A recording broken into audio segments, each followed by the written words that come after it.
Robot1 here, coming at you with a new Yu-Gi-Oh video, and in today's Yu-Gi-Oh video, we're going to be discussing what's going to win the European Championships. Yes, I feel like talking about the European Championships, seeing as the event is literally tomorrow. Today is pre-reg, but tomorrow is the actual event, and I wanted to talk about what I personally feel like is going to win it.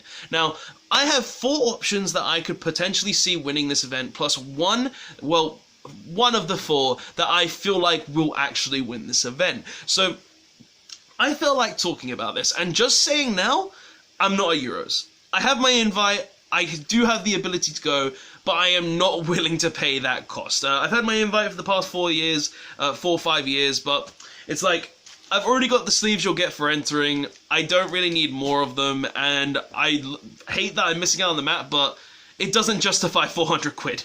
It doesn't. But guys, I wanted to talk about this event nonetheless. I wanted to talk about what I think is going to win, and yeah, so let's get into it. So the first deck that I feel like will actually take this event is Thunder Dragon. Now, Thunder Dragon, it's definitely a deck that can take this. Being that it took the American Nationals this year, that it's definitely an option that could take this event, purely because it's a deck that just makes a board of negates. It makes a board of Colossus, Hope Harbinger, Crystal Wing or Red Dragon Archfiend Abyss, Herald, the Herald card that composes a card, the Heretic Seal, and a normally 1 or 2 negs out of your hand.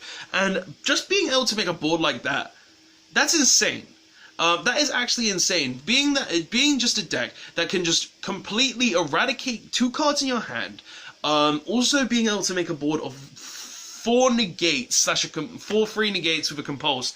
It's a deck that can definitely take this event.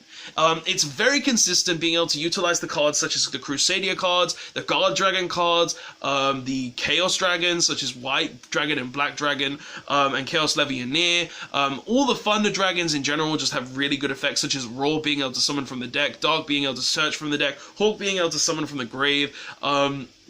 Being able to utilize just all of these cards and Tangent along with the danger cards as well really does give this deck an edge. And I know it's not a big reason, I know it's not a real long discussion on this, but this is the main point why this deck can actually take this event. It's a Monster Mash deck that just makes a board that says, no, I'm not going to deal with you. I'm just going to say I'm going to win and you're going to lose. And the deck can also OTK going second, of course. It's not hard for this deck to OTK going second, seeing as all it really has to do is make a Boral Sword, or along with some other Thunder Dragon cards, and maybe make the entire negate board along with the Boral Sword, and there you go, he wins the match. And it's like, having that ability to just like make this unbreakable board or make an OTK board, that's always been good in Yu-Gi-Oh! And seeing as it's a Monster Mesh deck that can do this, utilizing cards like Light of Sekrom as well, that just gives it additional 2 draws, and then if you've got a bad monster in hand, put it back in the deck and draw another card.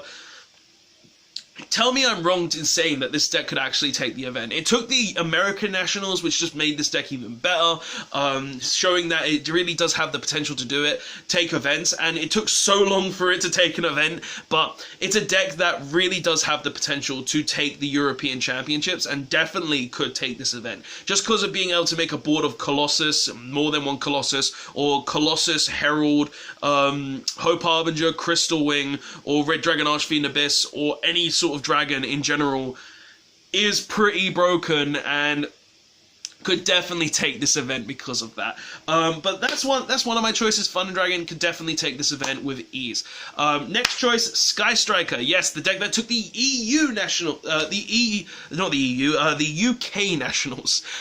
It's a deck that definitely could take this event as well, being that it's very consistent, has the ability to just utilize your opponent's cards through cards such as Widow Anchor, being like, oh, you have monsters on the board, I'm going to take them and use them as link material. Being able to have recyclability through cards like Kagari, which is up 1, yes, but doesn't really matter because all you really need is that 1 additional engage, and then you just continue using cards like Multi-Roll to recycle them again. And it's also very consistent being able to get, because of its main card is Engage. If you get to Engage, you're normally going to be in a very good position. But it has so many cards to actually get to the Engage along with all this other stuff, such as Hayate, then going into Kagari, Hayate sending the Engage to the grave, then the Kagari adding it back to hand. The Area Zero being able to excavate the top 3 cards to then potentially get the Widow Anchor. Being able to just utilize cards such as Upstart Goblin that just gives it an extra draw, and then another draw off the Engage if you draw the Engage when you have 3 spells in the grave, or using the Foolish Bearer of Goods, Foolish Bearer of Goods combo with Metal First Fusion, just keep recycling it back to draw more cards. The deck has a lot of consistency, a lot of power, and controls the game very easily. This is one of those decks that is a control deck that really just does work to yourself, trying to steal your opponent's cards to be able to play the game. And that's the kind of strategy this deck works around. It works to take your opponent's stuff, attack your opponent constantly for like those 1500 pokes or those little damages until your opponent can actually get to that, just lose out. It's a deck that could definitely win. It does kind of lose out to cards like Anti-Spell, Fragrance, and Imperial Order, but it does have outs through like Twin Twister and stuff, and it can utilize other cards such as Floodgates, Hand Traps, and even Mystic Mine. There we go. It can utilize cards like Mystic Mine to actually just further its game state, such as just being able to wait out your opponent until they have very little resources, use it, then get to the cards that you need, such as your Engage, and then play the game from there. So the deck has a lot of good cards. The deck can very well utilize Hand Traps to the best of their ability, Floodgates to the best of its abilities, such as There Can Only Be One, Summon Limit, there can only be one, Mystic Mine, as I did just say, and can also just utilize a lot of other cards to just get to the Engage, use the Widow Anchors to steal your opponent's cards, utilize the extra deck very well, and it's just a deck that can do this very easily, and it's a deck that could definitely take this event because of that reason. But that's that. The next deck is Orcust. It's another deck that could definitely take this event. What am I talking about? Well, Orcust is a deck that could definitely take this event. It's a deck that, personally, I feel like does need to be here. It's a deck that, I know this isn't a ban list video, but it's a deck that just has so much going for it. Being that it's a 2-card combo that leads to a board of Rusty Bardich, Summon Dingirsu from the graveyard, 2 Fog Blades, and multiple disruptions. Like, literally, 2 cards equal 2 removals and 2 negates. And that a deck like that is really, really dumb when you think about it. So this deck could actually do that, take this event very easily because of that. Seeing as the deck is literally, I summon Connector summons Dolphin, all that hand trap in your hand is gone, now I go full off, or I just set up my board without you being able to interrupt me, and I just win the game from there, is actually really, really silly. And this is a deck that, obviously, as I said, keep saying, could very well take this event with no problem whatsoever, and that is just... It's Orcust. It's a deck that just utilizes the graveyard to the maximum of its ability. If it goes second, it OTKs your opponents. Sure, if you impermanence the Mermaid, you will 9 times out of 10 lose that match because you've impermanenced the Mermaid.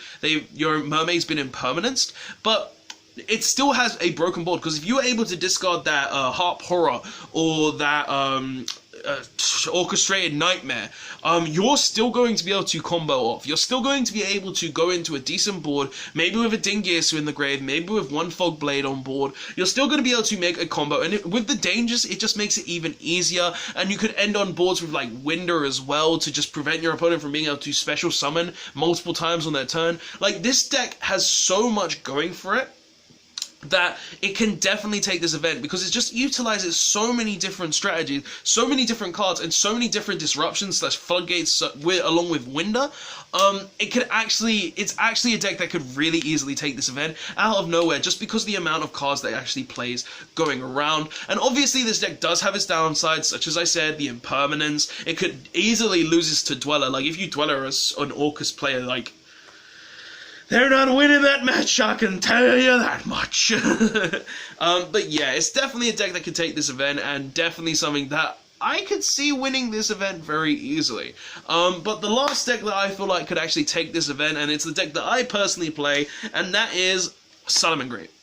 Salamangreat being a deck that makes a board of literally Sunlight Wolf, Mirage Stalio, a Raw or a Rage set with a Dweller, and then multiple cards in hand that could be potential hand traps, is a deck that I could see winning this event. Salamangreat is a deck that just does so much for its own right, being that it just makes a board that is, sure, not the most optimal kind of board, but it's a board that will beat every deck of this format.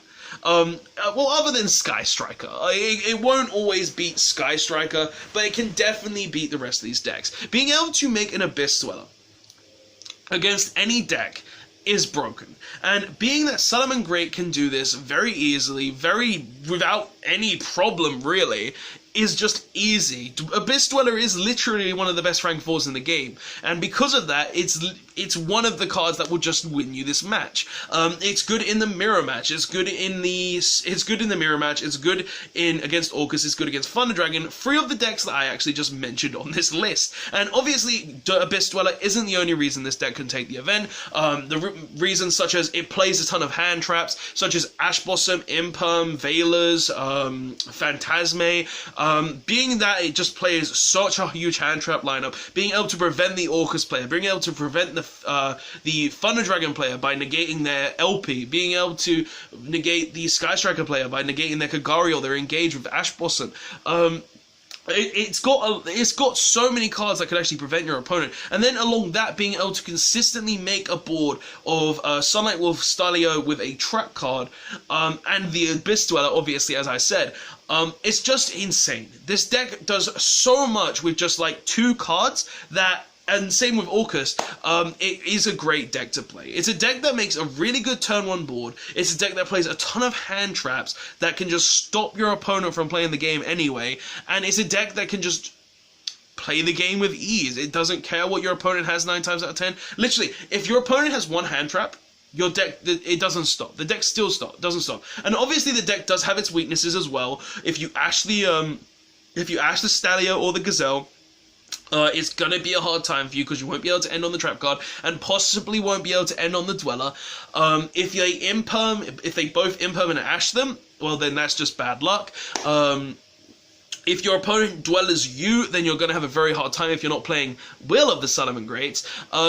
But the deck still has a lot of recovery, a lot of potential, and definitely could take this event. I could definitely see this deck taking this event. It's great against every deck I've mentioned on this list, and it's definitely an option for this event. But what do I personally feel is going to win this event? What do I feel like has the best chances? That is Salamangreat, obviously. Obviously, I feel like Salamangreat is the best chance to take this event. It runs a ton of hand traps. It can make Dweller with the greatest of ease. It can just make its board with like no issues whatsoever.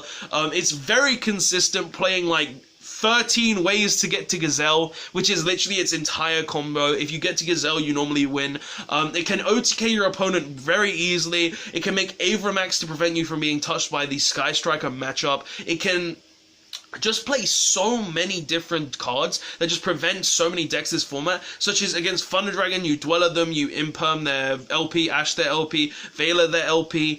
Do any of that to their LP, they're not going to be able to play the game. Against Orcust, if you open any like 2 hand traps, they're not going to win that match because you just literally stop the Mermaid, you win the game. If you do literally anything to majority of the cards in this format with a hand trap or with a Dweller, then you're just gonna win the match. And if you go first, you're guaranteed. If you go second, sure, it's gonna be a little more of a chance because you need to actually draw the hand traps. But I honestly feel like Salamangreat has the best chance of winning this event. But guys, that's just my personal thoughts and opinions. Obviously, Salamangreat could not win this event. It could be any 4 of these decks, honestly. Like, honestly, I could definitely see Thunder Dragon winning. I could definitely see Sky Striker winning. I could definitely see Orcust winning. And I could definitely see Salamangreat winning. But what do you personally think will win this event? Tell me in the comment section below because I want to hear your thoughts and opinions on what's going to win Euros. I obviously think it's Salamangreat. I am that guy who just thinks Salamangreat is going to win. But guys, if you enjoyed the video, tell me your thoughts of it in the comment section below. Don't forget to like the video. Don't forget to subscribe for more good content. And I'll see you guys in the next one. We're all about one. Signing out. Later all.